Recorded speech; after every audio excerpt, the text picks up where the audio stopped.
Welcome everyone to the second session of the 2022 Piedmont Legacy Trails Summit. And we're very excited to have you here, share in some knowledge. If you recall or did not attend last week, we talked a bit about the Mountains to Sea Trail, some volunteer activities in the Falls Lake area, and then the Oak Ridge work on a new section of Mountains to Sea Trail. So we're excited to continue our series here, thinking bigger, state and regional trail planning. So kind of moving from maybe more local focus to regional and state trail planning. My name is Jesse Day, the planning director at the Piedmont Triad Regional Council. And I want to introduce the Piedmont Legacy Trails team. You're hearing from one of those folks today, Palmer McIntyre. Okay, she's waving. Hi, everybody. And then Brianna Hefferman, Piedmont Legacy Trails coordinator. Hi, everybody. Thanks for joining. Great. And thanks for our speakers. We'll introduce them in a second. Also wanted to just point out our sponsors for the summit. So thank you for your support as attendees today to help support Piedmont Legacy Trails. But we could not do it without our sponsors, and those are Destination by Design, Alta Planning and Design, and we've got a speaker, Steve Bzomowski from Alta Planning, so we'll hear from him in a second. Local Government Federal Credit Union, McAdams Consulting, and we'll hear from them next week with a presentation on this series, and then the North Carolina Association of American Planning Association, North Carolina chapter, who's a sponsor for our continuing education credits for planners like myself and others on this call. So thanks to our sponsors to help make this possible. Brianna's got the reference number. You can also search, I think, by if you put in Piedmont Legacy Trails on the search function, that should come up when you're in the APA CM credit login area. For those of you that are not at planners, you just tune that part out, but go ahead and put in those credits, get all of them we can get as we continue to meet online. Hopefully we'll shift gears in the future towards that meeting in person. So I'm trying to think if there's any other housekeeping before we get started. I can't think of anything. You guys know where your bathrooms are. It's your own particular area and where the coffee is. So with that, why don't we go ahead and get started? And Brianna Palmer. Jesse, can I just interrupt for a second? Brianna, it looks like the recording has paused and we wanted to make sure we recorded. Oh, great, thanks. Good catch. Oh, Okay, sorry about that. It said on my screen it paused. Okay, great. And I just want to note before I introduce Steve that we are really hoping for some good questions today. So please put your questions in the chat box throughout. After each speaker, we'll have about 5 minutes for Q&A. Yeah, so add your questions there. And then I am excited to introduce Steve Bzomowski, who is a planner for Alta Planning and Design out of Durham. He has been focused on active transportation for the last 10 years and has done local, regional, and statewide planning across all those levels for North Carolina and in the Southeast United States. Recent and current project work includes the Great Trails State Plan, which is the focus of today's talk. And then he's also done a lot of work in the Triad area on the Yadkin Valley Regional Bike Plan, Wake Forest University Mobility Study, the High Point Greenway, and a study in the Franklin County Bicycle and Pedestrian Plan. So he is very well versed in all things trail planning, and we're excited to have him on to talk about the Great Trails State Plan. So take it away, Steve. Thanks, Brianna. Hi, folks. I am going to share my screen here. Got a presentation. Can you all see it? Looks good. All right. I'm Steve Bzomowski with Alta Planning and Design. Thanks for being here today. And Thanks y'all for having me. The Great Trail State Plan was a NCDOT Integrated Mobility Division initiative. Alta and Stewart Engineering worked together on the production of the plan document. And we'll walk through some of the planning process here today. This project kicked off back in the end of 2019, right before the pandemic hit. And then the bulk of the work happened in 2020. Below here, you can see that we had a series of stakeholder meetings that were organized by division. And these were all run virtually. And this is where the bulk of that network planning and refinement came together. So those meetings were awesome, a lot of fun, just discussion about local and regional trail connectivity. And the document and plan came together at the end of 2020 and early 2021. And then NCDOT has been going through an extensive internal review process throughout this past year. And the final plan will be posted on the website, I believe, the end of this month, which is exciting. So the plan and the process overview, a statewide shared use path network has really been in the making for decades, from long distance trails and regional, trail planning that has been undertaken for a long time now. The Mountains of Sea Trail, the East Coast Greenway, the Thread Trail are, prominent ones, of course, and the Piedmont Legacy Trails system now. DOT had commissioned, multiple regional bike plans throughout the past decade, and of course, tons of local planning and county planning that has identified trail connectivity within communities and beyond them. And this plan is really about stitching those networks together and creating that statewide feature. Other states, there were several other state trail systems that were reviewed during this planning process. Florida, Oregon, Ohio have statewide networks that have been detailed and funding mechanisms and implementation structures behind them. So they were good resources to review in this process. And North Carolina is at a point where it's ready to work towards that coordinated statewide effort, which is very exciting. Why trails? We all know overall quality of life. It touches on every aspect of it, really. Economic development, urban and rural equity. Trails aren't just an urban thing, but connect through our rural communities, and having greater connectivity means a whole lot of opportunities for transportation and recreation. It's a huge public health component, and now that we have a growing trail system throughout North Carolina, and lots of plans and projects that are in development and becoming shovel ready, there's lots of longer distance connectivity happening, which is really exciting. And of course, during this planning process, the pandemic hit, and we saw large spikes in trail user numbers at that time, all across North Carolina and really across the country, which wasn't surprising. And it really drove home that point of why trails are important, to an even greater extent. So, the crux of it, this plan is, a plan to connect all 100 counties of North Carolina with a shared use path. And the focus of this plan too was, that 10 to 12 foot walking and biking, paved or unpaved trail. Of course, hiking trails and on-road bike connections are important connections, but the focus of this process was that specific, shared use path corridor, whether it's along a rail corridor or a greenway or side path, that's the bulk of the network. There was quite a bit of engagement in this process. We had a steering committee of around 40 folks, DOT representatives from each of the 14 divisions, the MPOs, the RPOs, and relevant statewide agencies and organizations. In those breakout, stakeholder meetings by division, there were over, 600 stakeholders that participated in those, from, local planners and parks and recreation staff, and, land trust advocacy organizations, and many others.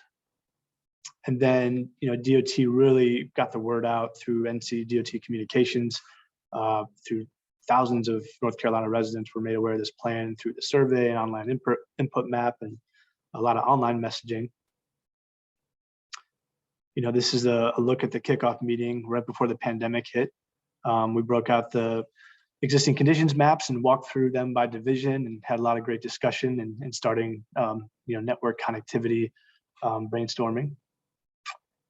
I'm glad we took this group photo, because little do we know this is the only time in the process that the meeting was held in person. And to emphasize that point on the community engagement led by NCDOT Communications, there was an extensive social media and traditional media campaign with targeted outreach, posters at state parks, newsletters, and press releases. Y'all, many folks on this call here today probably saw some of this messaging. Here's an example of some of the organizations that were specifically contacted. And here's a little screenshot down here of the input map that was sent out around the state. Some of the feedback that we heard, not surprisingly, was that over 86% of respondents who completed the survey, thought that this project was extremely or very important. People, currently walk and bike, people highlighted parks. I think the idea of this system being really a linear park system across North Carolina resonates with a lot of folks. Blending that recreation and transportation aspect, having that opportunity to walk out your front door in your community and be able to connect to special places. And, the trail system itself is to be a destination. So it touches on a lot of different aspects of our life.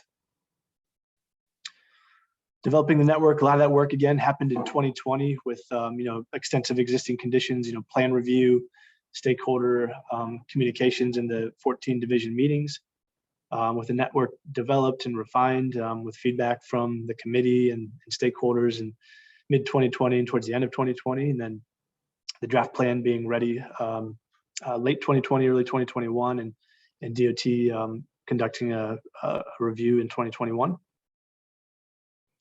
And here's a snapshot, if you haven't seen it, of the statewide network. This is really, it's amazing how many trails have been, not only constructed, but are defined, in a plan, whether a local plan or a regional plan. There is a lot of great trail work that has been completed, over the years.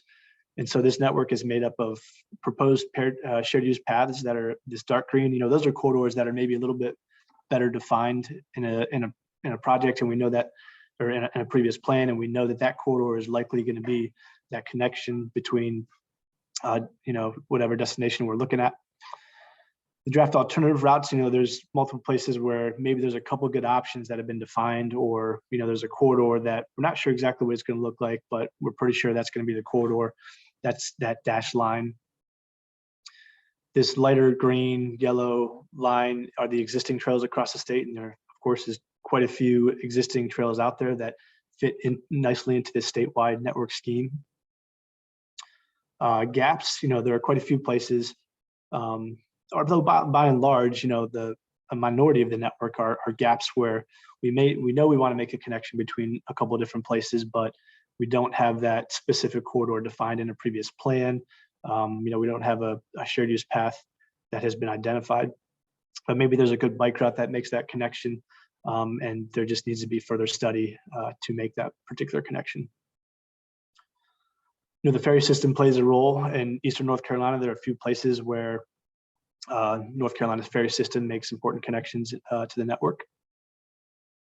And then you'll see this white highlight in the background, potential spine network. These are really those corridors that are maybe the best defined and have the most momentum behind them as far as regional connectivity goes, with lots of existing trails along them, and exciting opportunities to make those connections happen. You think of the Carolina Thread Trail spines, you think of the East Coast Greenway, and the eastern half of the Mountains to Sea Trail make up some of those pieces of the puzzle. And last thing I'll say on this map too is that this is a living, breathing system. It's going to evolve, of course. This is a snapshot in time of what it looks like now, and this is something that will be continuously evolving, with local efforts as the state network comes together. Again, a little bit more information on this network. That spine network is a little bit more defined, where you have more of an existing chunk of trails that are part of that, more definition to some of the trail system, a little bit less alternates as compared to that comprehensive network.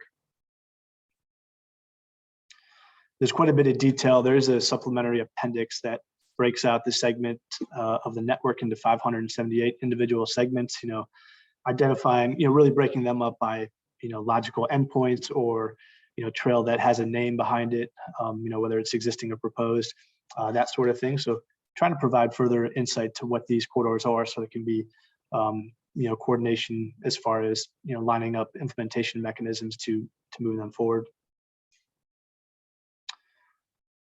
There are, division maps, executive summaries were produced that have an overview of, the network and the plan and the process on one side, and then each division has its own executive summary and map on the other side.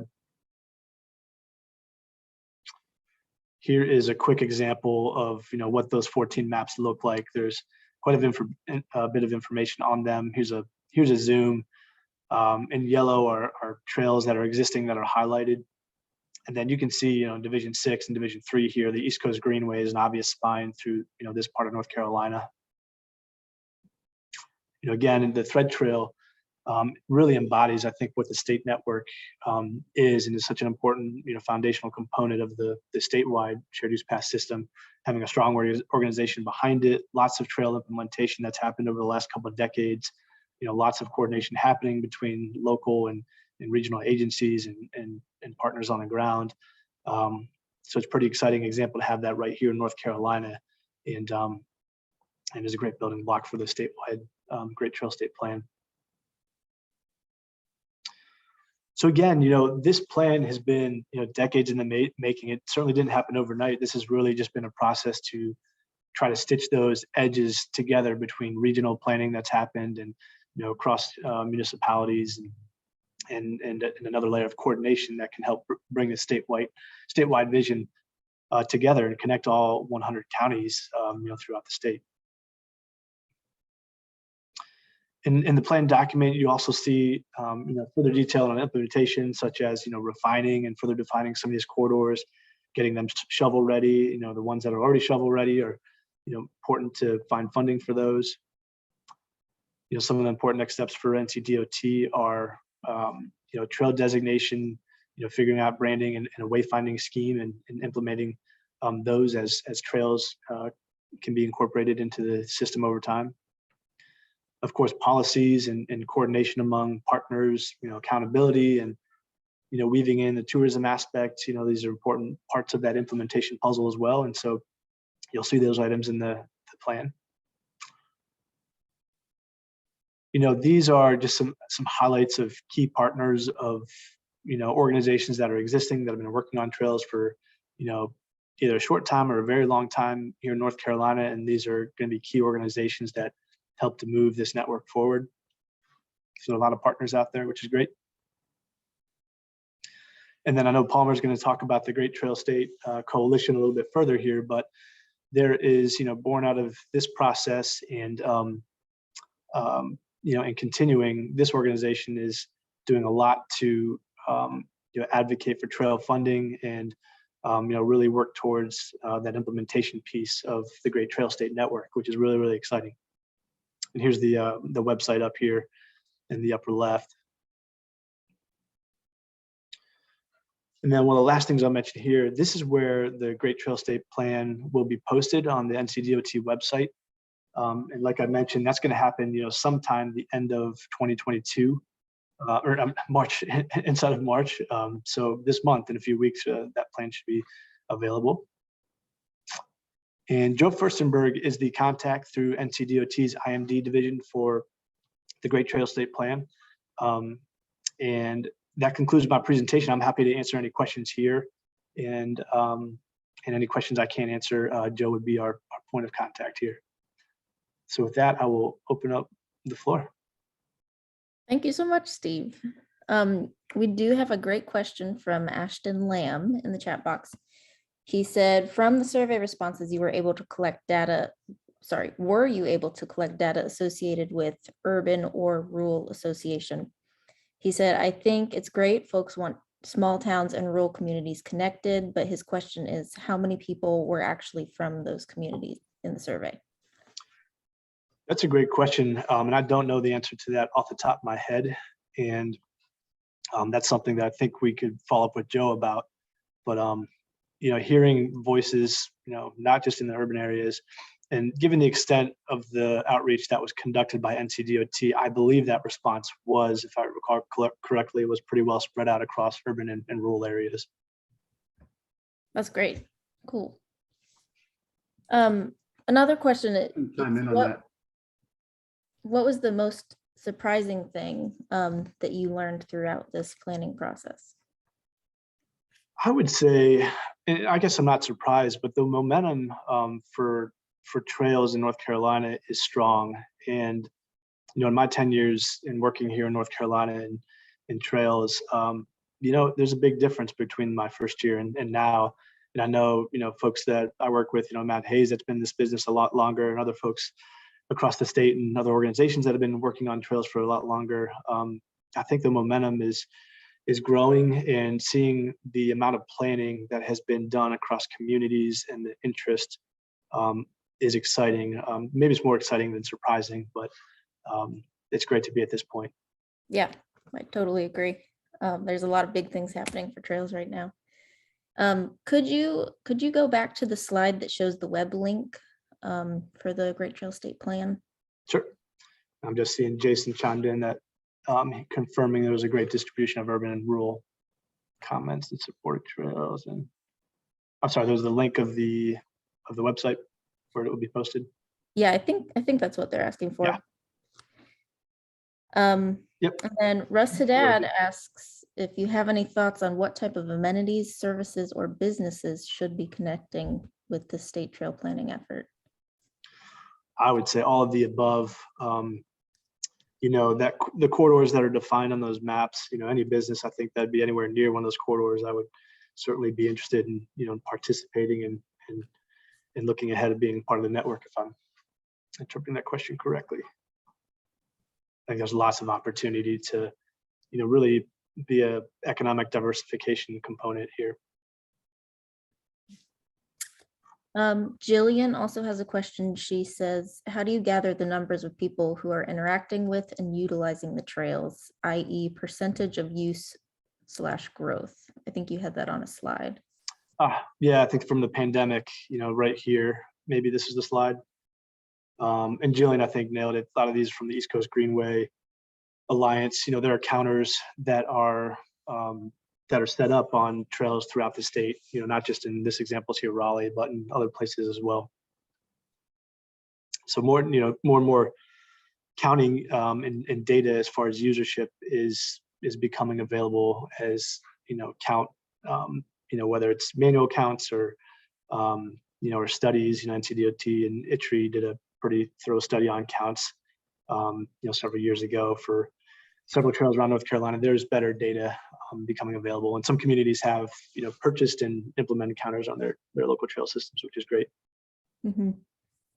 Yeah, I think collecting that data is one of the biggest, the best tools we have for making the case for more trails, that we need, that these trails are getting overcrowded. We need more funding for trails. A lot of demand. A lot of demand. Joyce also had a question. She says, will having a greenway section that is part of the Great Trail State Plan provide a greater priority for funding from NCDOT? Is there funding available for implementation? That's the big question. Yeah, I think that is an evolving question. There are more dollars available for state trails, I know right now, and then the idea is for this network to be funded with I know state dollars, but I don't have an exact answer on how they'll be funded. But one of the next steps is feasibility studies for sections that are that connect through communities and through connect through areas that have historically seen disinvestment, and there are opportunities to more thoroughly build out this network in every kind of corner you look. And so trying to get trails shovel ready, there's certainly some that are currently shovel ready, and lining up those for implementation dollars is key, but there's a lot of feasibility analysis that's needed as well. And NCDOT is I know currently working through how to how to fund some of those elements of implementation. Yeah. And I think that's actually a really good segue into what Palmer is going to be talking about, which is how we can utilize the Great Trail State Plan. So thank you so much, Steve, for your presentation. Maybe monitor the chat box. There could be more questions for you coming in, but I'm going to go ahead and introduce Palmer. Thank you all. So most of you know Palmer from her dedication to Piedmont Legacy Trails. She's also, well, she's a very dedicated partner, or not partner, staff person. She's been executive director, board member, program manager at Piedmont Land Conservancy.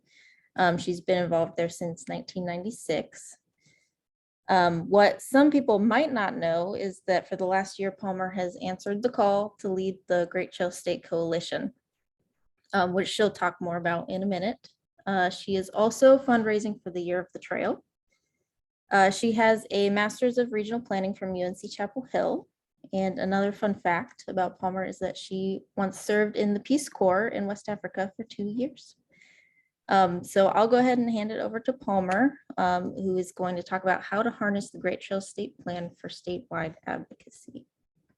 Thanks, Brianna, and hello, everybody.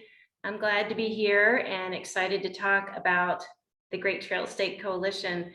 And it really is a great fit with Steve's presentation, because the planning work that the state funded for the Great Trail State Plan is really the foundation of the work of the coalition. And you will notice, if you're looking closely, that our logo here in the upper left corner, and I'm gonna, full credit goes to Jason Reyes, who works with Steve over at Alta, is akin to the Great Trail State Plan logo that's on the plan itself. We wanted these to align purposefully, because again, it's really the foundation that we're building on.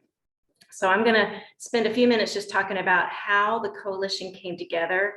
Many of you on this call are aware or involved with the coalition, and I'll just open up by saying what we are. We are a broad, diverse coalition, and we're committed to bring the benefits of trails to all of North Carolina. And when we say trail, we mean muscle-powered trails. So hike, bike, walk, run, paddle, ride bikes, ride horses. So all 100 counties. And we work very closely with our state agency advising partners, NC State Parks, NC DOT, NC Outdoor Recreation Industry Office, and Visit NC. So we want to make sure we're aligning and working all collaboratively and together. And our big vision for this coalition is to secure sustained state funding for trails. Many of you may or may not know that the state does not invest directly in trails. Many communities have gotten grants through the Recreational Trails Program, but those funds are all federal pass-through dollars.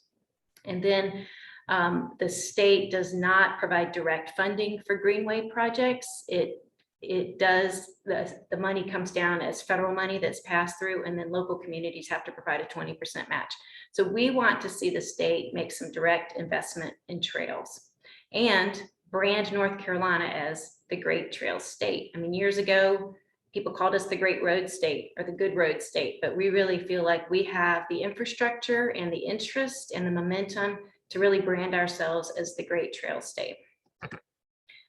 We look at some examples, and Steve actually mentioned Florida in his presentation, but in Florida, the state legislature appropriates $25 million annually for projects. And again, they have that plan. You have a plan in place, and then you provide funds to implement the plan. In New York, the governor led an effort and invested $200 million to create the Empire State Trail that connects north and south and east and west, and that 750 miles of continuous trail, and it's done, it's open. I mean, when you have an investment like that, you can make things happen really quickly. And that was a 5-year time span. So yeah, just to reemphasize that the work we're doing is really building on and expanding NCDOT's plan. Now, you did note that Steve talked about shared use paths, and that plan connects all 100 counties with shared use paths. But the coalition is representative of all types of trails. So it does include those natural surface trails, those paddle trail infrastructure as well. and hopefully connect them all in together. So I'm going to just go through how we made this happen and what our steps to success have been. So our first step was just to gather partners, people and organizations who are interested in this. And I'm going to run through each one of these items on this agenda. But first, our partners. And you can see we have a pretty big bench here. We have groups that are national. We have groups that are statewide. We have little local groups. We have regional groups. So there are a lot of different groups that have invested in the Great Trail State Coalition as members, allowing us to do the work we do, which is advocacy.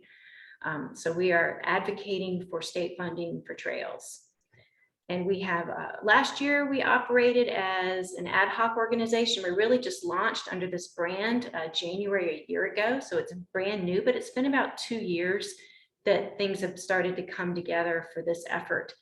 And once we launched last year, we're ad hoc. This year, we've launched a dues structure so we can continue to fund some lobbying assistance in Raleigh. And we have a great breadth of members that have joined. And also, we now have an industry advisory council with some great companies, including Alta and many others who recognize that investing in this effort will be beneficial for them too. So these are all businesses that are interested in promoting and building trails. And then, as I said, we work closely with our state agency partners, state parks, DOT, Visit NC, and the North Carolina Outdoor Recreation Industry Office. So the next step we wanted to do was set our goals. And we came into the long session last year with some pretty ambitious goals. And this slide shows what those goals were. We wanted funding for natural surface trails. We wanted funding for greenways. We wanted to support tourism, and we wanted to get the legislature to designate 2023 as Year of the Trail. That was the easy one. We went with that first. We felt like it was a goodwill and just educational opportunity to get that done. It didn't require any money on the part of the legislature, and we were able to pass that, and it was signed by the governor in August of last year. And that was a very specific part of our strategy, because by focusing attention on North Carolina Year of the Trail, we're going to be able to really promote trails and generate a lot more interest and excitement for trails and engage the legislators. And I'll talk more about that in a little bit, but that was very much part of our intentional strategy for this the end game, which is sustained funding for trails. So on the natural surface trail side, we wanted recurring and non-recurring funding for natural surface trails. On the DOT side, we wanted to get a big chunk of non-recurring funding to leverage federal dollars for paved greenways, and we wanted to fund rural feasibility studies for trails. And then on the this tourism side, we were hoping to work out a partnership with Visit NC. And we didn't get that piece of it, and we didn't get the greenway side funding, but we did get some other funding, and I'll talk about that. So the next step, once we had our goals set, we needed to make the case. And this is where all that data comes in. And Steve brought some of that into his presentation. And the data buckets, you want to look at economic data, health data, safety data, unmet demand data. And everyone on this call really knows these buckets, familiar with these cases. I credit Carolina Thread Trail for these graphics, but we all know these amazing benefits of trails, but we needed to communicate them in a concise way. We're lucky in North Carolina that we've done some studies. And this study, a DOT study, looked at one-time investment of $26.7 million in 4 North Carolina trails. One of these trails was on the coast. One of these trails was in the Triangle, one in Charlotte, and one out in the western part of the state. They were all paved greenways. So that initial investment continues to deliver these incredible benefits. So we're trying to show that it's an economic benefit as well. And outdoor recreation is a $28 billion industry in North Carolina. And our greenways and blueways are the very base of that infrastructure for that industry. So we want to continue to support this, and it's not insignificant. It's huge, and it's growing. And another point that we wanted to make was that North Carolina lags behind our peer states in terms of investment in bike ped infrastructure. And so, we always want to look good against our peers. So we really wanted to elevate this bit of information as well. So making the case, we also wanted to emphasize that state dollars will leverage even more federal dollars for hard surface trails. And a lot of communities, smaller communities in particular, can't afford that 20% federal cash match. So we wanted to find a way to help out these smaller communities to get projects done. Like this is an example of a project. The Granite City Greenway in Mount Airy was done before the state stopped funding cash matches. So another important part of this is feasibility studies. And this is like an important part, the missing link in the pipeline of projects to complete and run them through to fulfillment. And so we wanted to provide some funding for some rural feasibility studies for projects. And then on the natural surface trail side, again, all types of trails. We wanted to support also authorized state trails, but in addition to that, local natural surface trails. And so we went on a data collecting mission. We asked people from all over the state, where do you have projects that are ready to go? And we used the term investment ready rather than shovel ready, because shovel ready does have some just some baggage with it, with how the federal programs operate. But we wanted to show our legislators that we've got projects all across the state that if there was some investment, they could happen very quickly. And then we also included in this map places where there have been plans completed, and that fills out that whole potential for trail projects. So this was a very important visual for us to put together. And I will just say with a disclaimer, it is not necessarily complete. And if there are projects on here that you all know about, or you don't see a dot, let us know. It is a live map that we have. It's on our website, and maybe Brianna can pop that link into the website at some point. Into the chat. But it's a live link, and you can click on the dots and you can find out what the project is and what the cost of it is. So we were able to put that information together, and we continue to use it. And then our next step was to build the infrastructure. And so we needed to have a way to communicate all this data we have collected. And so the first thing we did was build a website, and it's a beautiful website. And I give Brianna all the credit for it. She got this built for us, and it really helped, for one thing, just give us a presence, make it legitimate, and it gave an opportunity to put out the message and all the data that supports the message. So this was a really vital piece of the infrastructure. And we continue to work on the messaging. We also developed a 2-page front and back handout that we delivered to every single legislator in Raleigh. And it had to be very concise.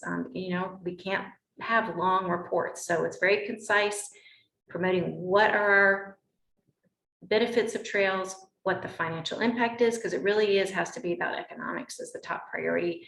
What our wishes are, what the next steps are. Again, building on that Great Trail State Plan was something we incorporated into all our comments. And then having that map on there so they can see where their district is, that boy, there's some projects that are about ready to go.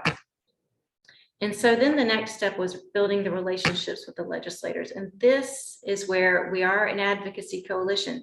We did have the great fortune of being able to hire a lobbyist last year, and that was due to a singular donor to Friends of the Mountains of Sea Trail that made that possible. And we couldn't have done the work that we did without a lobbyist. It's just absolutely essential to get anything done in Raleigh, to have someone there to represent your wishes and to represent your side of things and deliver your messages. We also worked really hard to identify legislative champions, and we were very fortunate to have Hugh Blackwell from Burke County as he led the effort for Year of the Trail and really believes in it. He supports his local state trail up there a great deal. But Representative Dean Arp down in Union County in the Charlotte area, he's a tremendous supporter, and he sits on he's the chair of appropriations. So again, you're finding the legislators that are in leadership positions that support the work that we're trying to put forth. And then we had help from Senator Britt Jackson on the Senate side. But I will say, with the Year of the Trail legislation, the Hugh Blackwell led it, but there were a lot of co-sponsors of that bill on both sides of the aisle. So it was very popular. So all these work together, working relationships with these legislators, having all the tools, the handouts, the website, delivering facts and figures to them, that made a big difference. But we also worked with the legislative departmental liaisons, particularly on the state park side. So again, wanting to make sure that we're working hand in hand with the departments as well. We did a lot of personal visits. We helped draft bill language. We did email campaigns. The National Rails to Trails has a very sophisticated email network in North Carolina, since they're national, and they could send out targeted emails. So that was great. They had this ready database of people that could be advocates for us. We wrote letters and handwritten cards and talked to people, conversations. Our coalition that you saw was statewide representation. So we had members of our coalition groups talk to the legislators in their area where it matters and take them out to trails. And we had great success last year in the long session. We were thrilled. So like I said, we got 2023 designated as Year of the Trail. And for the first time ever, the state made historic investments in trail funding. They created a new fund. It's called Complete the Trails Fund, and they put in over $29 million into that fund. And that fund supports state trails. So it's not all trails, but it's for state trails. And we now have 12 authorized state trails across the state. And these are trails that really show off the landscape of North Carolina, reach unique places. And the state has never put any money towards state trails that they've authorized. So this is the first time they've done that. So it's a really big deal.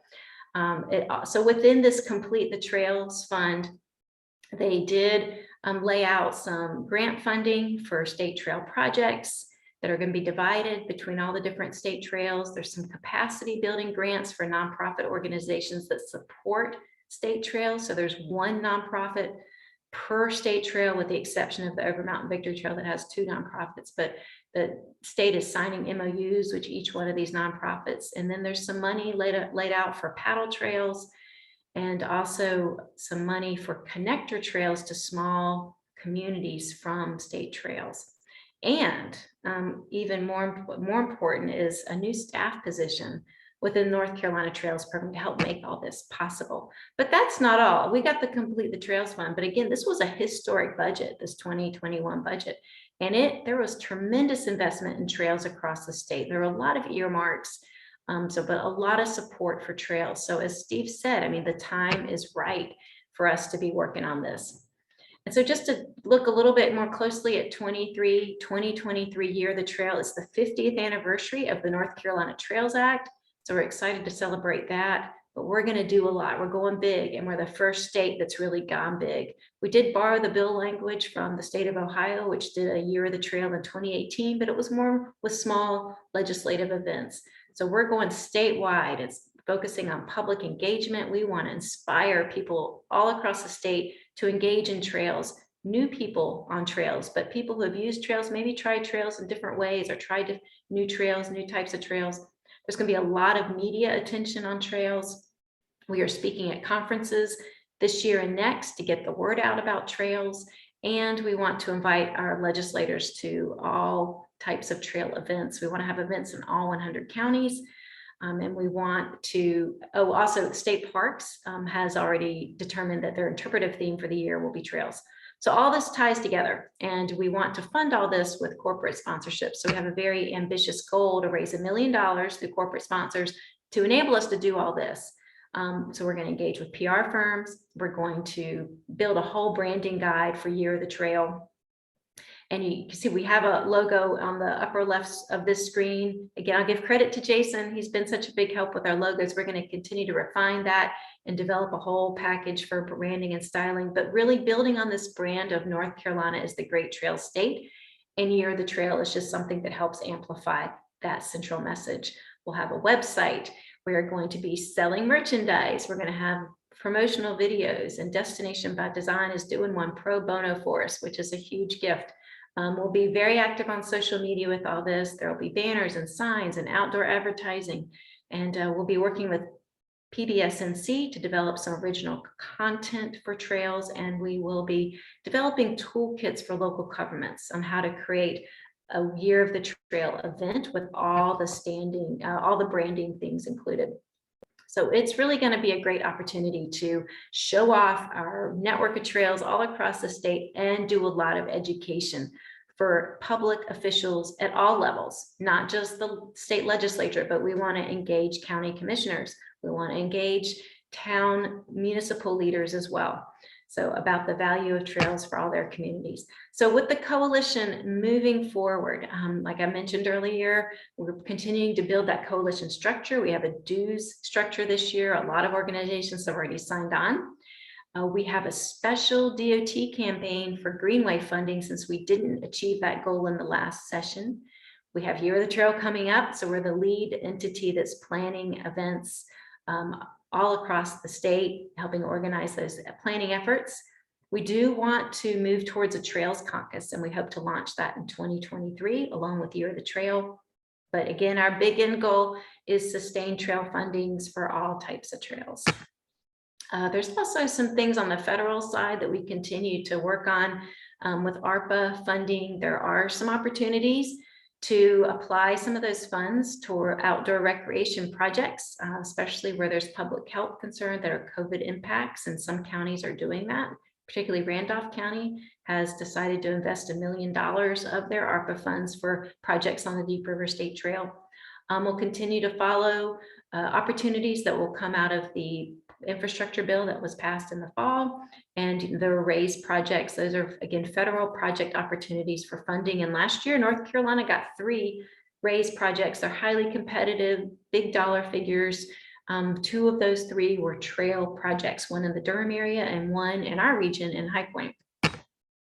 So how can you support these efforts? Well, if you belong to an organization, encourage that organization to become a member of the Great Trails Coalition if you're not already, and get involved with Year of the Trail. There's a lot to do on that front. There is fundraising. If you want to help us with fundraising, we are still working towards that goal. I will say that Visit NC is an early sponsor for us for that. North Carolina Electric Cooperatives has come in with a pledge as well, but we are still working on a lot of corporations to get them to help us with this effort. And it's a one-time, once-in-a-generation opportunity, so we really are hopeful that we'll get their support. And just to show that we have, since we're not a 501c3, the coalition does have fiscal sponsors. The Friends of the Mountains of Sea Trail is our fiscal sponsor for the core coalition functions and our lobbying work. And then the East Coast Greenway Alliance is our fiscal sponsor for Year of the Trail. So I invite you to help us celebrate trails in North Carolina in 2023 and embrace this idea that North Carolina is the Great Trail State. And check out our website, greattrailsnc.org. And I will pause and make time for questions. Palmer, that was wonderful. Thank you so much. We do have a couple questions in the chat box, so I'll start with those. Jesse is asking, what's the one thing each person on this call should do over the next couple weeks to help move the Great Trail State Coalition along? Oh, well, I think because Year of the Trail is so much on my mind right now, if you have a corporate connection to an entity that could be a sponsor for Year of the Trail, help make an introduction for us. I'm happy to make the elevator speech for it, but it's finding the connections. And also at the same time, we're building our honorary committee for the Year of the Trail. And we have one person who's signed on to that, Chuck Neely. He's a former representative who lives in the Triangle area, but we have a few other asks out. So we are building an honorary committee. We're not asking them for money. We're just asking them to help us open doors. I think that that's a really sort of high priority thing right now. We are working on our legislative asks for the short session, which will begin in May. We now finally have a date for that short session to launch. And so once we get that refined, we will be communicating out what our asks are. And at that point, reaching out to local legislators will be a really big help. But just continuing to build relationships in your community with your legislators about the benefits of trails. That's something just on an ongoing thing that's helpful for this work. Yeah, thanks for that question, Jesse. And then Tom Martinek has a great comment. He says, there's so many successes. Were there any significant barriers you faced up to this point or that you see going forward?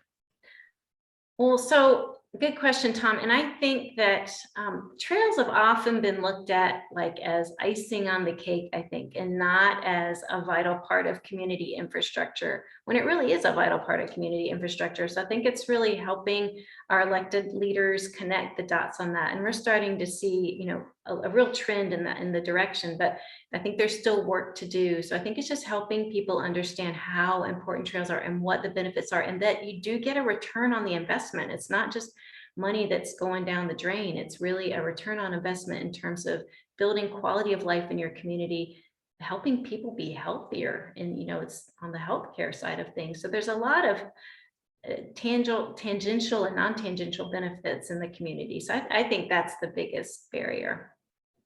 But also, I will say too, is like one of the things we want to do in Year of the Trail and continue to work on is engaging underrepresented communities in trails and bringing more people, more diverse communities of people onto trails so that everyone can realize the benefits of trails. The trails are for all.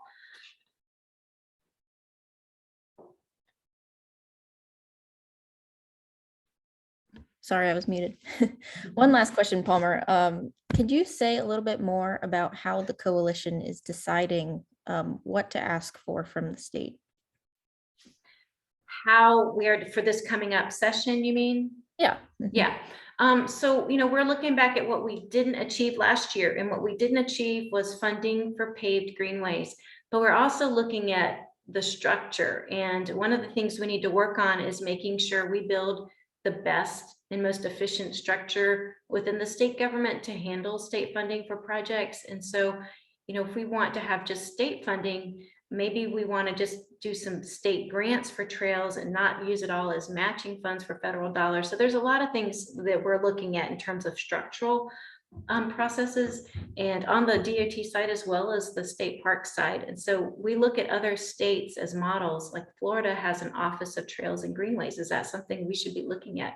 We've talked to the folks up in Indiana where they have an incredible Next Level Trails. It's an incredible program where they've put in $160 million into trails. And so they manage all these grants themselves, but they've developed the infrastructure and the capacity to do that. So that's something that we need to look at within our state government. So with this year, we're still looking at if we're going to do a cash ask for greenways, if we're also going to work on some infrastructure issues, and then whether or not we ask for cash for non-state trails or just wait till the long session next year. The thing with the short session is you don't have a lot of time.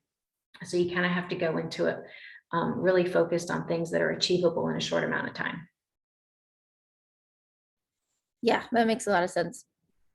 Thank you, Palmer, for such a really insightful and informative presentation. And thanks to everyone for their questions. I am going to go ahead and introduce our next speaker, which is Bret Baronak, who is the director of the Carolina Thread Trail, which is our neighbor to the south that has been a real model for Piedmont Legacy Trails, and has shown that there can be a lot of success for trails on a regional level. So Bret joined the Carolina Thread Trail team in 2016, became the director in 2018. He has a background in the public sector land use and transportation planning, and has specialized in bicycle and pedestrian planning. Before that, from 2006 to 2014, Bret served as the bicycle, greenways, and pedestrian coordinator in Palm Beach County, Florida, where he was responsible for planning, funding, and elevating awareness for non-motorized transportation. So he's been doing this for a long time.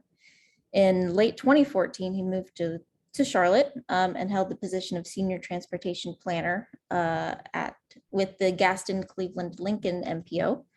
And he's a native of Pennsylvania and a graduate of Penn State University.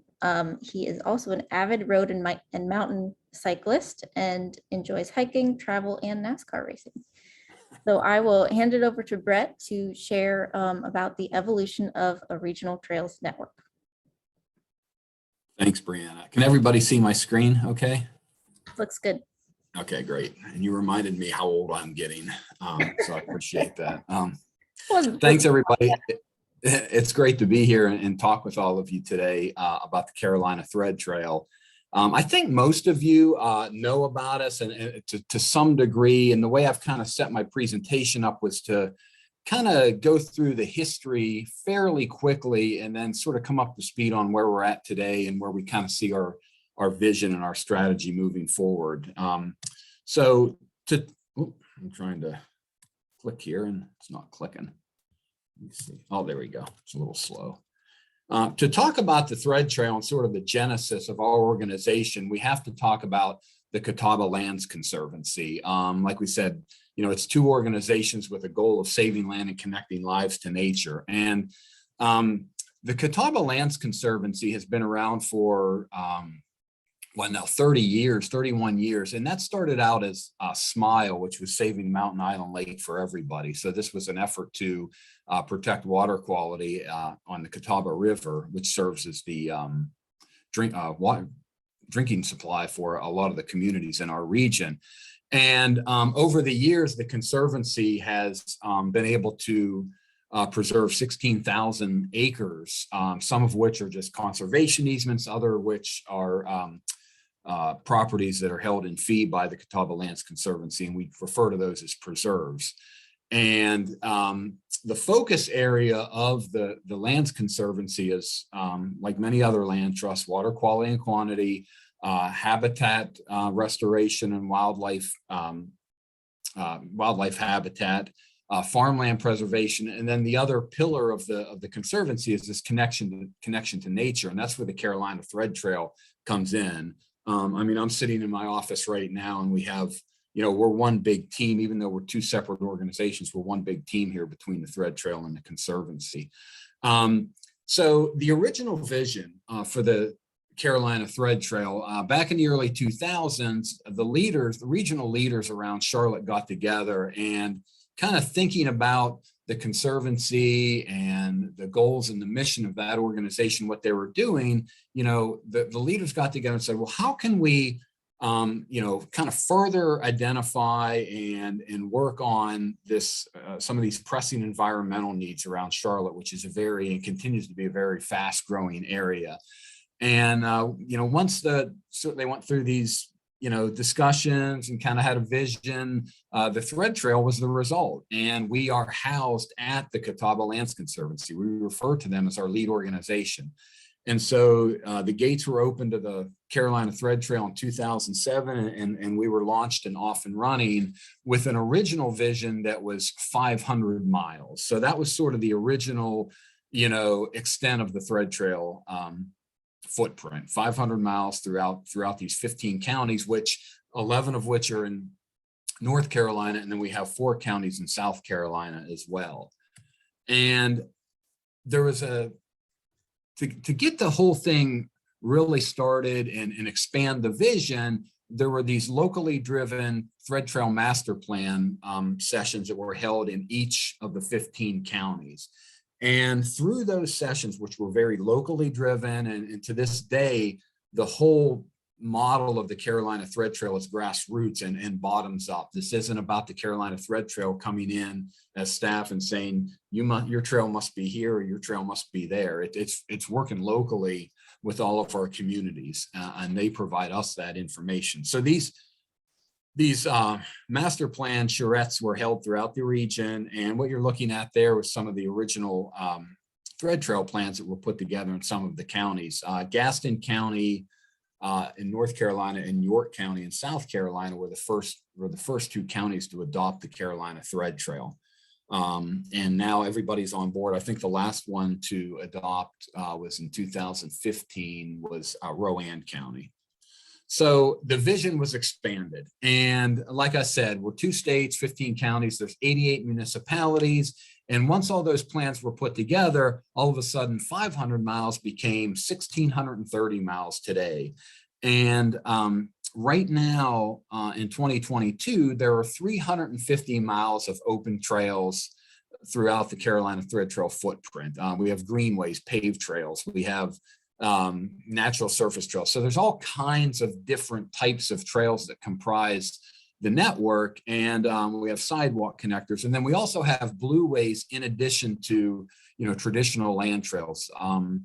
The South Fork River, the Catawba River, the Rocky River over on the east side of our region. Paddling has just increased in demand exponentially, and having blueways is we've seen as a very big part of the significant part of the network, and something that's very much more and more increasing in demand. So, but what I want to talk about, it kind of sets up for where we're headed as an organization, is over the next 5 years, according to plan, if plans continue to come to fruition, there's about 191 miles of trail that are on slate to be open in the next 5 years. And that's a pretty big number given how many trails were opened over the last several years since the inception of the Carolina Thread Trail. So it's very ambitious.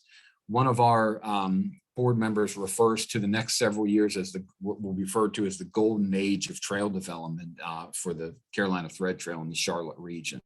So if you look at that map, it's a big spider web, if you will, of trails, and the blue symbology is essentially the trails that are open for use right now.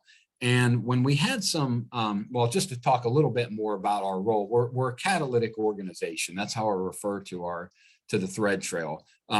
We're promoting this vision of connectivity and helping to facilitate the implementation of those master plans, taking that line on a piece of paper and turning it into a trail out there in the real world. Collaboration, providing technical assistance, and then grants.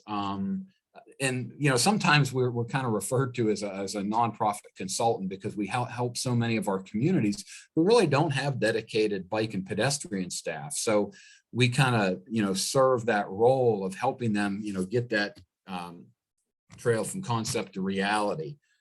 So much as technical assistance, but and every time I do this presentation and talk about the Thread Trail, I have to give credit where credit is due, and that is these partnership communities that we have throughout the region. So much of the work that's done and the success that's had with the Carolina Thread Trail is predicated on those local communities who really, see the benefit of having trails as part of their community infrastructure.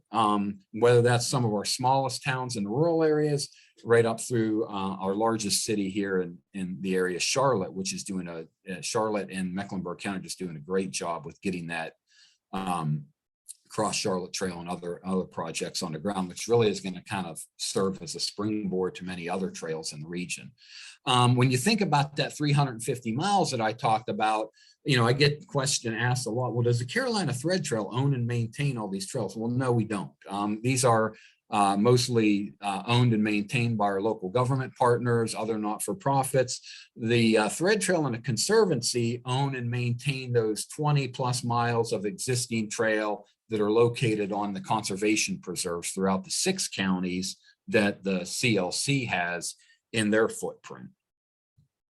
So that's sort of the background, and I know I went through that fairly quickly, but I want to talk a little bit more about the current day and where I see us headed in the future as an organization, and just capitalizing on so much of the enthusiasm and so much of the growth that's taking place here in Greater Charlotte.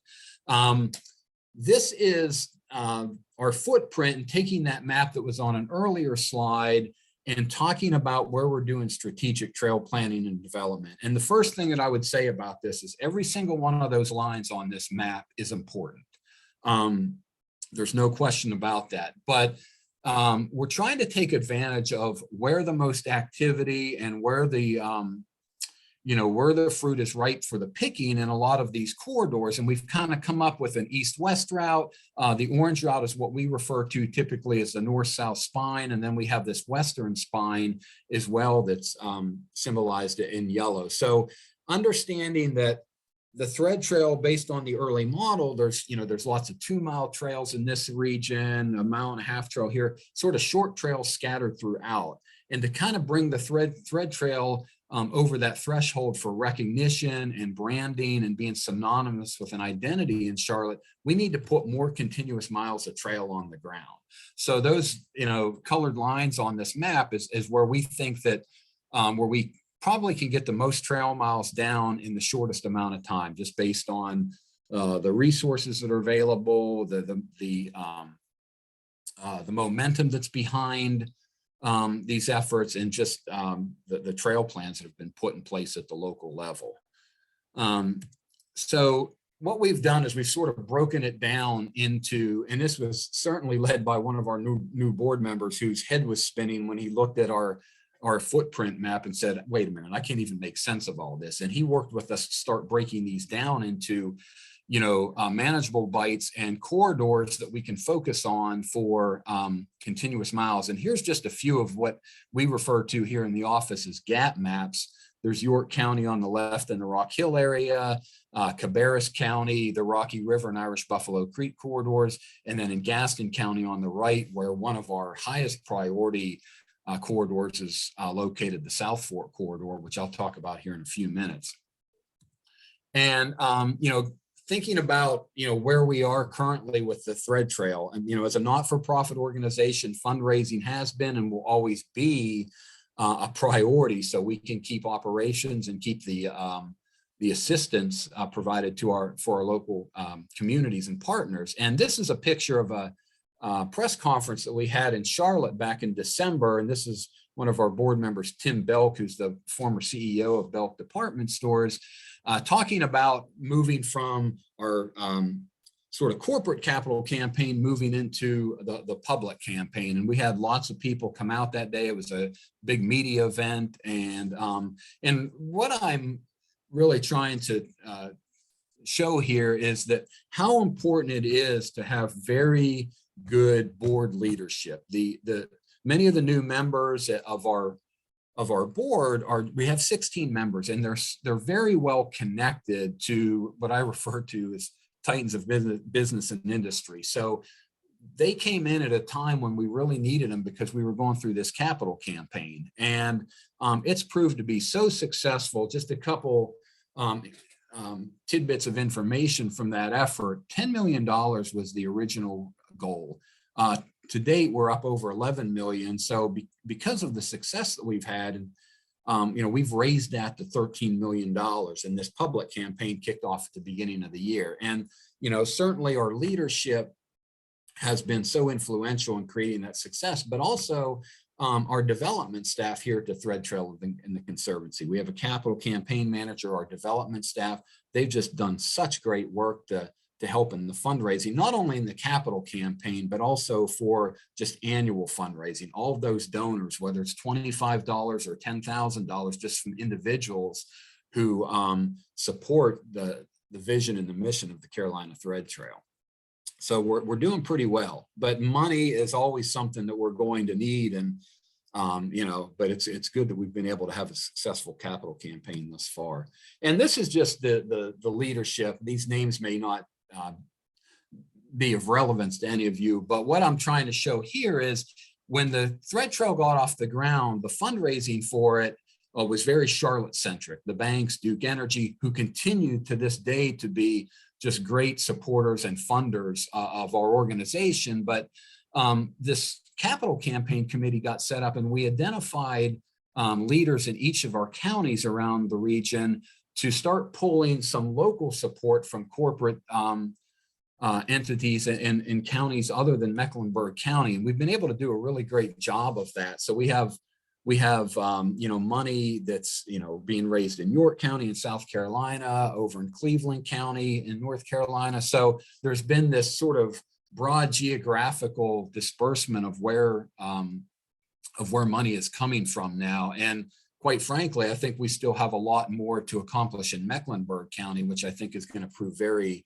beneficial to us. So kind of having those outer counties now combined with the work in Mecklenburg, we're doing pretty good. So it's great to have that leadership and that sort of that geographical representation in our fundraising efforts.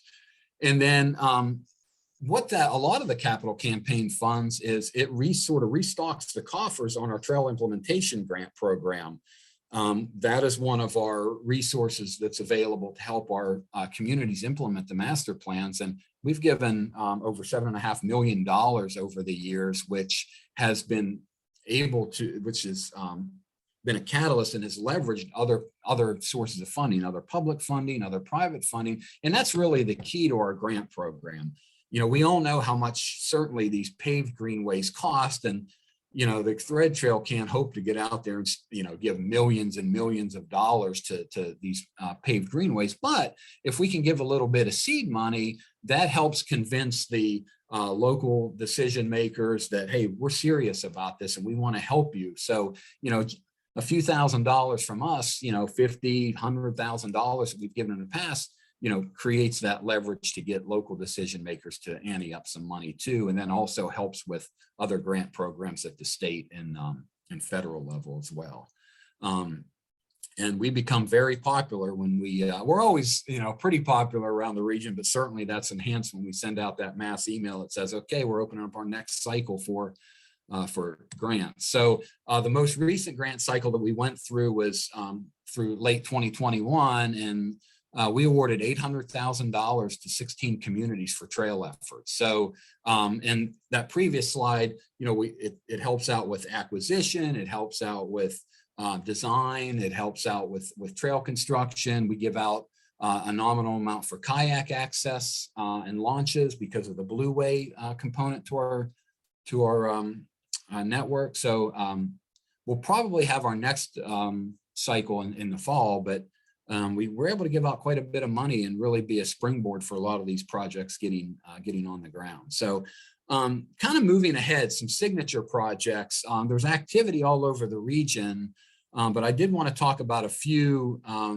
noteworthy projects that we're working on. And this picture here is actually an airplane view of Spencer Mountain in Gaston County. And that kind of leads me into talking about the South Fork corridor. I touched on this for a second earlier.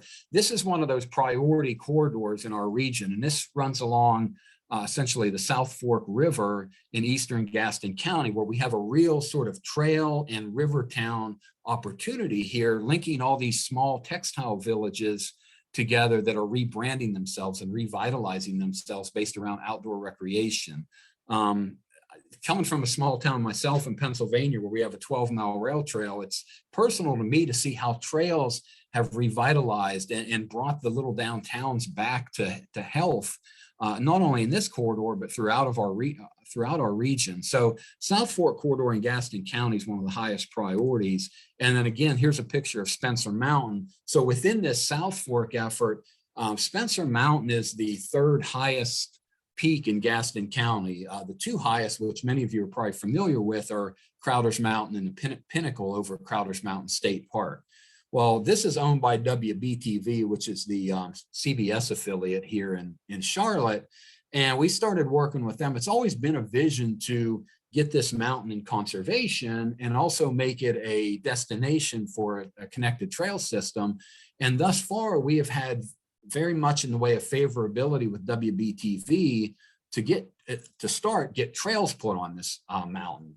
Conservation hopefully will come later in the next step, but everything's working out now that South Fork corridor will essentially culminate at the top of this mountain, which provides these beautiful views of to the west to South Mountain and the Blue Ridge escarpment, and then also looking east back to the Charlotte skyline. So we're very excited about this. And that press conference that I talked about earlier, that was one of the announcements that we made. We actually had the president of WBTV come and announce this opportunity that was being granted to the Carolina Thread Trail. So a lot of excitement around this, and we're working on trail design now. And so lots going on in this part of the county, or this part of the region. Another project is just to the county to the west in Cleveland County in Shelby, what's known as the Carolina Harmony Trail. This is a rail trail project.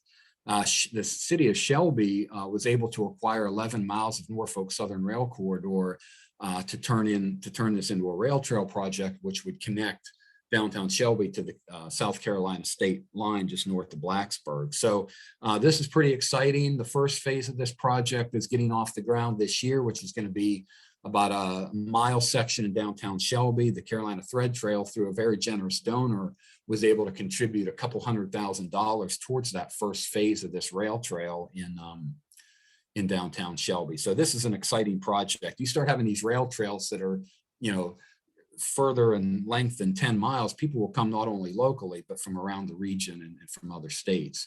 And then another rail trail opportunity that we're working on is with the tiny little town of Great Falls down in Chester County, South Carolina, a textile town that is started rebranding themselves and revitalizing around outdoor recreation.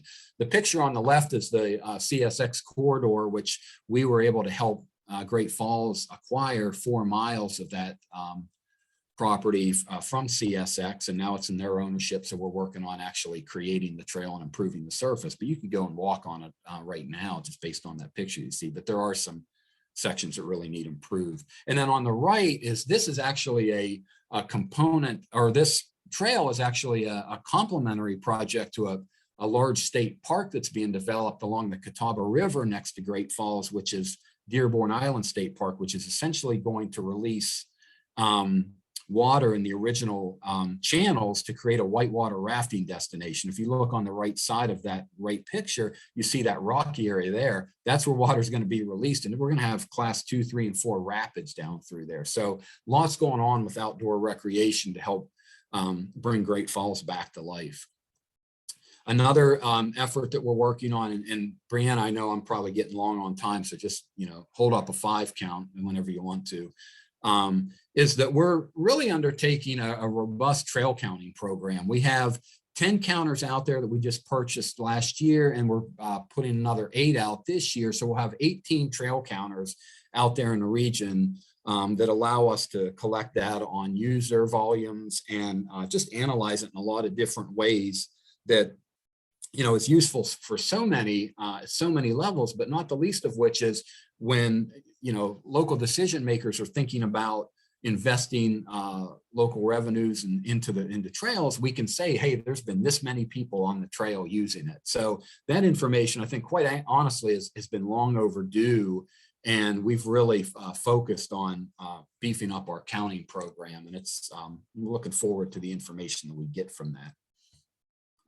Collaboration at the state level. I mean, it's been sort of an honor for me and our organization to work with our peers around the state, as Stephen and Palmer have talked about it, sitting on the Year of the Trail Committee, the Great Trail State Coalition. I learned so much from everybody on there, and I love seeing this collaboration. We all have this in common, that we're working on these regional trail systems, and kind of this is creating us to have a unified voice on how important it is to bring our state trail system together and getting all these links throughout the state of North Carolina. So it's a lot of fun, and I learned so much from others on these committees and in these efforts. New thread trail signage. Our original signage is over 10 years old, and kind of enhancing our brand and bringing consistency to our signage, we are undertaking a new sign program. So this is a couple pictures from the pilot that we did in 2020 in Gaston and Cabarrus counties.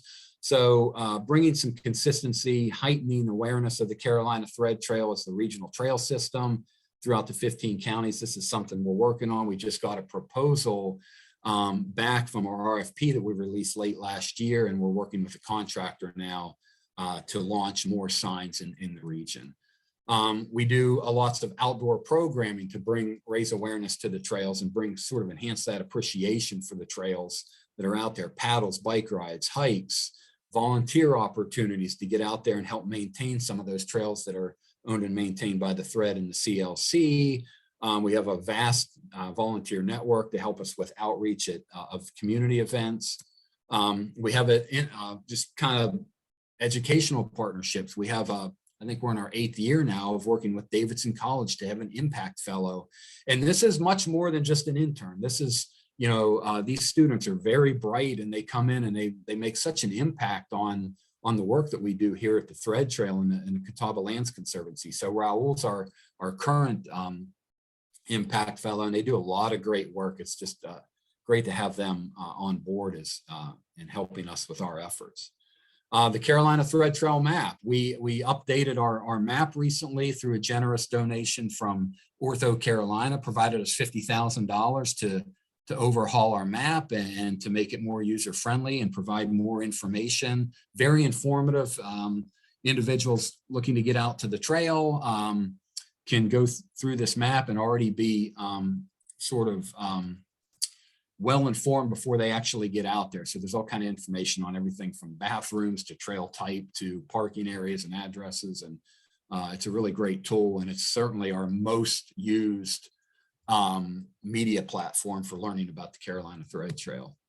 A regional economic impact study. We're working with ITRI, who I think many of you know about, to do economic impact study throughout the 2 states in our region. Again, very important information when we talk to our elected officials about why they should be funding trails. If we can show what an impact and how much, how many dollars are being spent because people are coming out and using these trails.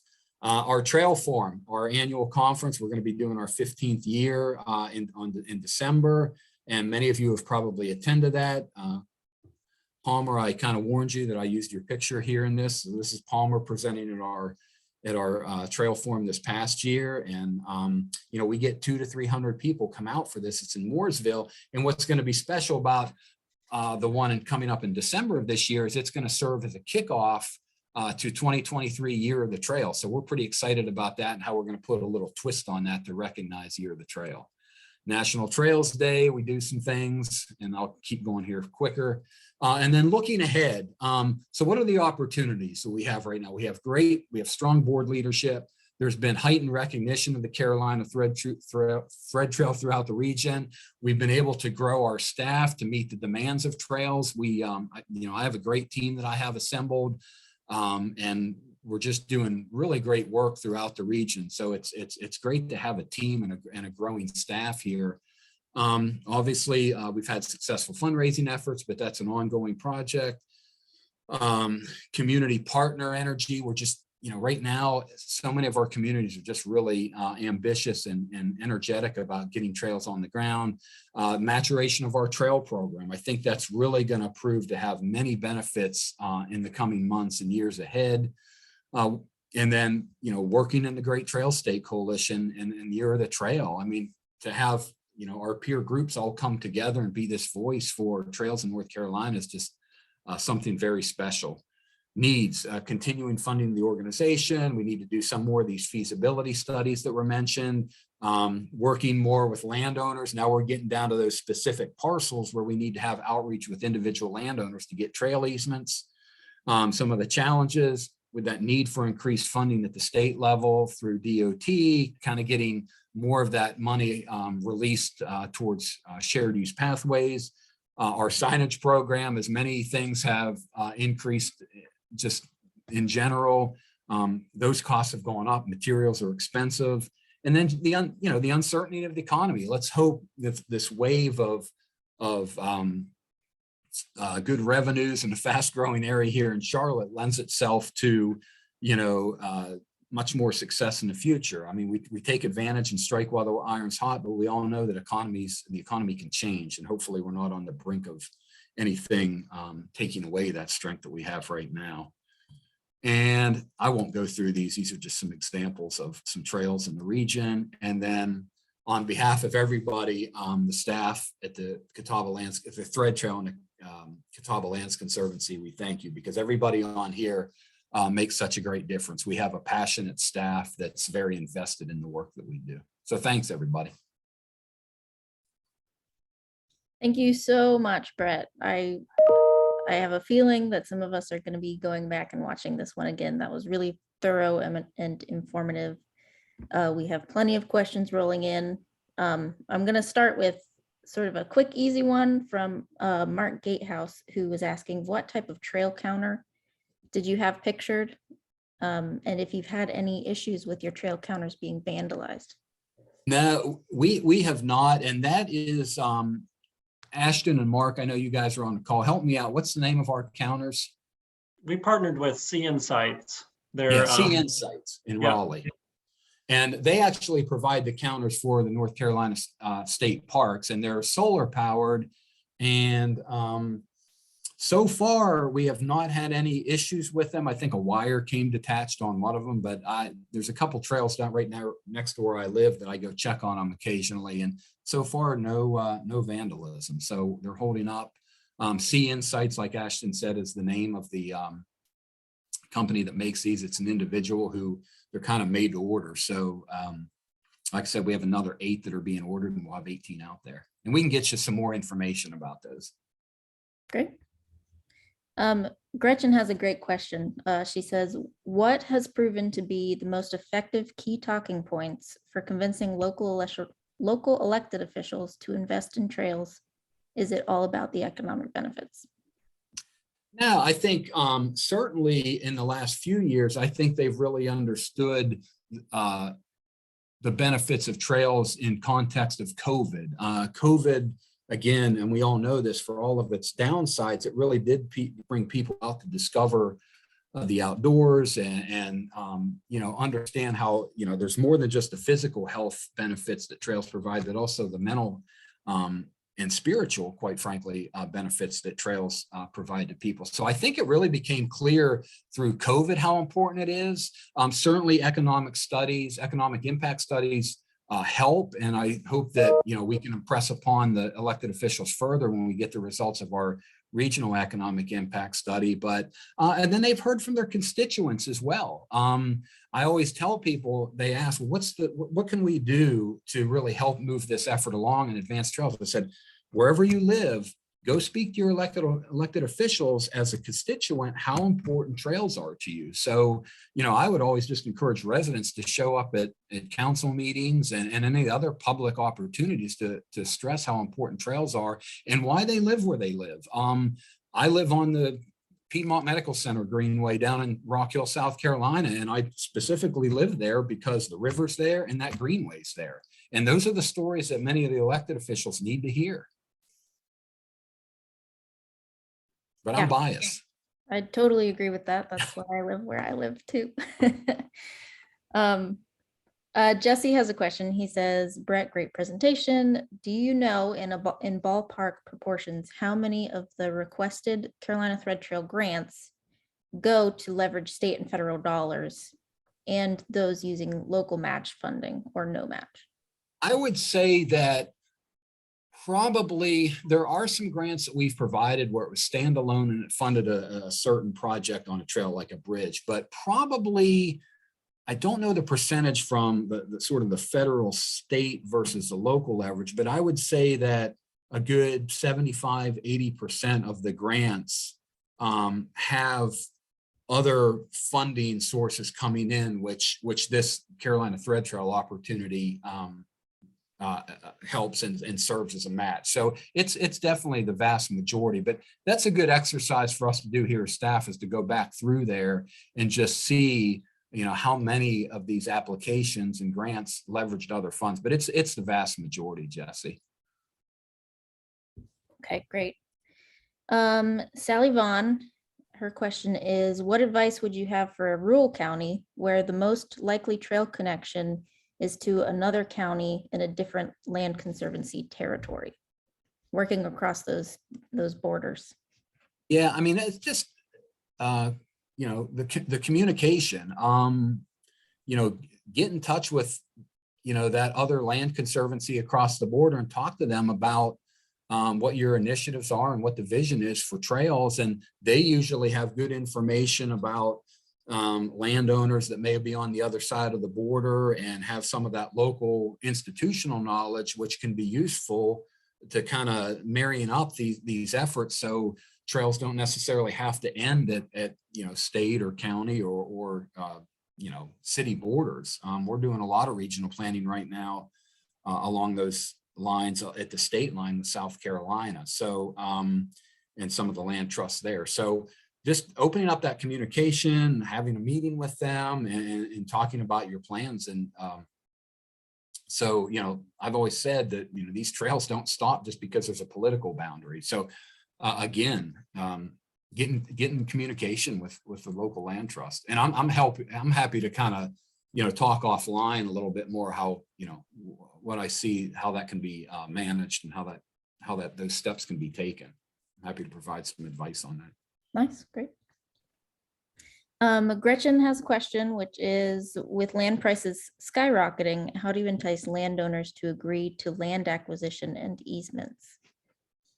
Yeah, it's not easy. We're going through that right now. And I know our conservancy is going through, they're going to be starting some serious fundraising soon because it's very difficult to compete. Land prices are high, and I wish I had a great answer for that. I mean, we've had some families who, they just want to honor their legacy, and they're willing to donate the land or sell it at a I guess a bargain sale. But it's very rare that actually occurs, but it's a tough competition right now. And we're fortunate there are some that are willing to do that, but that's one of our biggest challenges as kind of on the conservancy side, is locking down these conservation easements, because they know they can make more money if they sell it for development. So, Ashton, one of my team members, is on the call in that South Fork corridor. We're going through that very thing right now, where we're hoping at a minimum we can get a trail easement, but we're hoping that we can entice them to, beyond just provide a trail easement, that they'd be willing to provide at least, what are we at, 56 acres on their property for conservation, and strike a balance there, and sort of talk along the lines of, hey, there's portions of your property that really aren't conducive to development. Would you be willing to at least, provide that portion of the property for conservation? Less than the whole property, but more than just the floodplain of the property too, where you can't develop, maybe topographical limitations. So maybe kind of working a balance there. And we're in those types of talks right now in some of our corridors. We are like right at the edge of our time, but I do want to get to the last question in the chat box, which is from Kenneth, who says, how did the partnership with Davidson get started? That started with our former executive director was a Davidson graduate. He sat on the board of directors at the college, and he was instrumental in creating that partnership. So there's these fellowships in different areas of study, and the partnership, that the fellowship that we have is sort of out of the environmental field. And it started before my time here, but I certainly can trace it back to the role that our former executive director had as a Davidson College graduate, and being on the board of directors up there. He was instrumental in that. But I would say that, if you have an opportunity to work with a local college for a fellowship, the fellows do great work. I mean, they're so smart. Yeah, that sounds like a great program. Since we are past, I'm going to go ahead and hand it over to Jesse to close us out. Great. Thanks, Brianna. Bret, thank you so much. Palmer, thank you for your presentation on the Great Trail State Coalition and the Year of the Trail. Steve, thank you for the overview of the Great Trail State Plan. What some great content today. Stay in touch with those folks. If you have particular questions, reach out to them. Did want to remind you of next week's sessions. Some great speakers.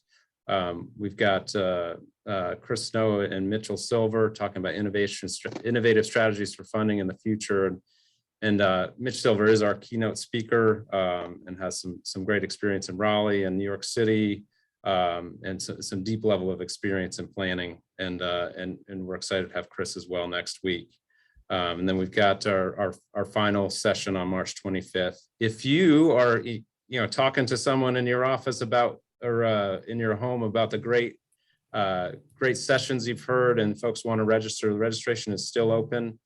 So go ahead and have them register for these last two sessions. Be well worth the $25. So just a shout out to our speakers. Thank you so much for spending some time with us and sharing your great ideas. I hope that's been invigorating for everybody.